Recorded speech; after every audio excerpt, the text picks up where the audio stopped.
Yo, what's up, everybody? Welcome back to another Chubbs Reviews, where I bring you a review every Monday, Wednesday, and Friday. And today, we're back with another Marvel movie review, Guardians of the Galaxy Volume 2. This is a spoiler review, spoiler. I'm just going to do spoiler reviews for the MCU movies from here on out, so it gives me more to talk about, and I can really... most people have seen these movies already, but this is my first time really sitting and watching these movies, thanks to Disney Plus really putting them all together. And Guardians of the Galaxy Volume 2... last week I did the first one, so go watch that video. I think I gave it an 8. This movie I think is better than the first one, and I love it. I actually love Guardians of the Galaxy Volume 2. I've watched it twice now, and it made me cry both times. None of the other MCU movies have done that so far. The last movie was sad, but this movie was really good. Anyway, it starts off right away with them killing a giant monster, the group of Guardians of the Galaxy, and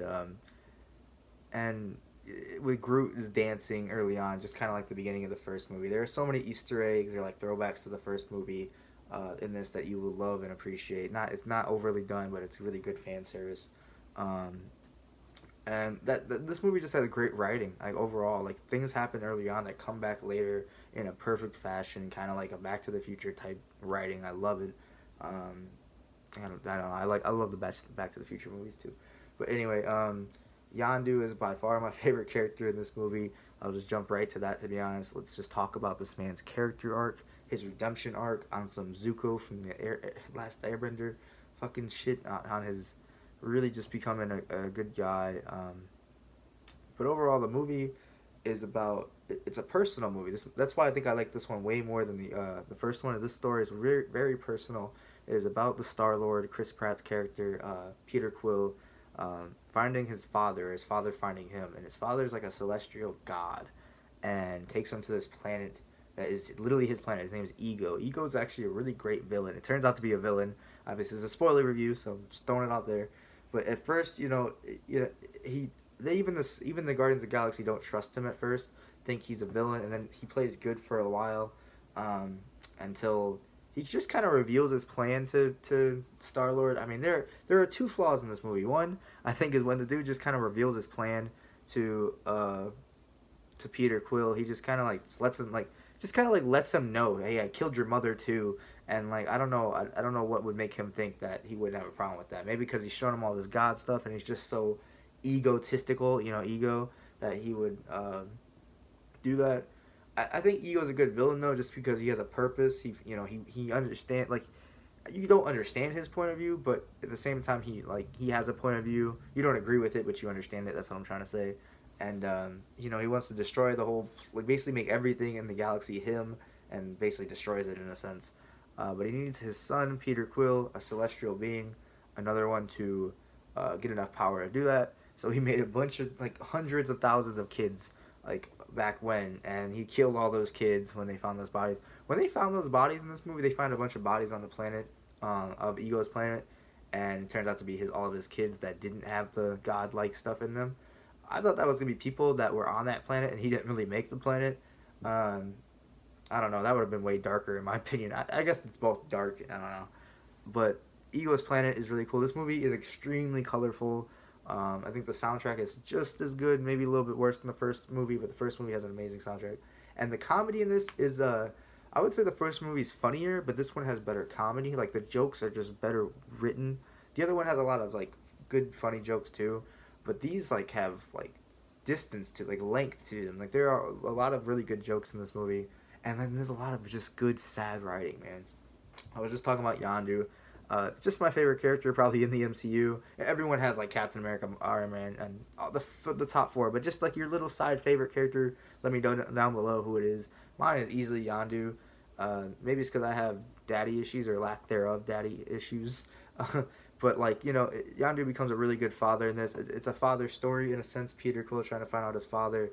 And also, Yondu is a guy who adopted Peter and pretty much raised him after his mother passed away on Earth and instantly got abducted. It's funny because they do hint to all this stuff in the first movie, that Ego is this type of guy, or he is like a celestial being.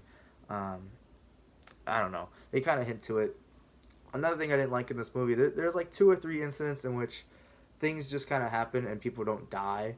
Like the ship getting shot up a lot when Drax's character is on the outside of it and he just doesn't die. But those type of things are kind of, you see those in Marvel movies, superhero movies. So I let it go.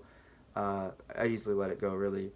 And like I said, and also the bitch with the antennas, she tries to kind of reveal Eagle's plan early on a few times, but then doesn't, or like gets stopped, and then just decides not to ever bring it up again until like the very last, until basically the plot catches up to everything. I thought that was kind of weird. But those are two really minor things, that and the father revealing all of his plans. But anyway, I think Drax has some really good lines in this, like I believe you don't have to believe in yourself because I believe in you. That's funny if you know what I'm talking about. But he really does have some good lines in this. I can't think of them though, but Drax has some great uplifting lines. Surprisingly, Yondu has all the great lines. Him and Raccoon or whatever, talking about how they're basically the same person, and having that conversation was really intense and emotional. Even Nebula and Gamora have a really good kind of touching redemption friendship there. I mean, it ends poorly in a sense, but it ends good at the same time. This whole movie ends great, fulfills everything. Like I said, everyone has a good redemption arc, pretty much. The villain is cool and menacing. He becomes a fucking god at the end, literally, and shows you that shit. Groot is hilarious. He's baby Groot in this movie. The Taserface joke is hilarious. Like I said, that was a long part. Taserface is an example of a really good, funny comedy. It was long and it was funny, but it was written well. And just Yondu's parts at the end, man. He says shit like, I don't use my head to control the arrow, boy. I use my heart. That shit had me crying the second time I watched this movie.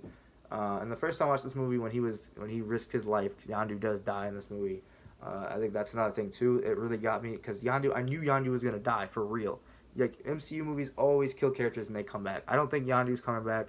They literally put him on a funeral and he just dies in such a great way. I'll be pissed if he comes back.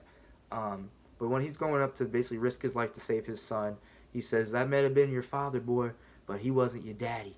And that got me 100%. Groot's kind of like fake death. That's why Groot's death in the first movie didn't get me. It's not a real death. He's in this movie. I mean, yeah, he's a baby now and stupid, but and there's repercussions as to what happened from the first movie. But you literally lost. He really did lose his father that day. Either way you look at it, Peter Quill's character lost his father. Either way you look at it. So I think overall, Gamora and Peter had a really good love relationship in that too. Drax was hilarious with all. Batista is such a great character as Drax. Or Drax is such a great character with Batista. And overall, this was just a perfect movie for me. It's tons of fun, tons of rewatchability. Makes me emotional and laugh all in the same. Every character is great, good. The villain's even pretty good. Acted by Kurt Russell, very nice. So yeah, overall, final verdict for this movie, if you can't tell, is going to be a 10 out of 10 for me. The only other movie got a 10 out of 10 was The Avengers. This movie does have a lot of Avengers-like moments where the group kind of comes together and the camera pans out and you see them all standing there, including like Yondu and the Bug Lady. Like, they join Guardians of the Galaxy. It's really cool. They get new members.